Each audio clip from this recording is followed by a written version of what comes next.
Salam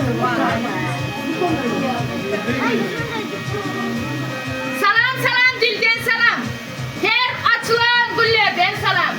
Şiire işel mihmanlar uzaktan, yakından, dosttan, yardan, komşudan, kolandan umuman mehmanlasın. Hepinize Mukan Sürpriz Rapor'un adından yalkınlı salam.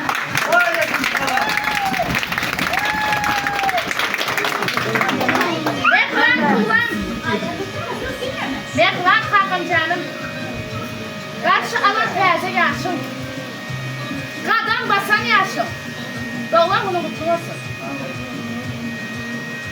Elimde bir kene ürlük saatim yok. Yöne kıy adam men ilim gözümde. Yöne ananın menden baktlı adam yok. Mehman kakım yaşak dese yerim yüzümde. Aç oyun koyana olsun varsın. Yöne kakımın canı bir sağ olsun. Alyan her demin cennet kovasın.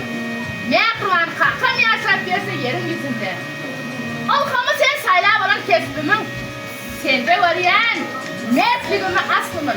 Bilyen hiç yerde yatmaz isterimiz. Mehman kakım can yaşak dese yerim yüzümde. Başımızın tercih, gözümüzün qonci, rızkıllı, bereketli, ağzı bir başkalarımızın birleri, arkadarım. Mehman kakımcan, oğlum onu kutlu olsun. Ovadan durmuştu, ovadan yaşap durmuştu diye orcan olup olsun. Barcan koy tamaşa olsun. Halalca milletin Kur'an öyle elmi dama koy kanı olsun. Şok ayında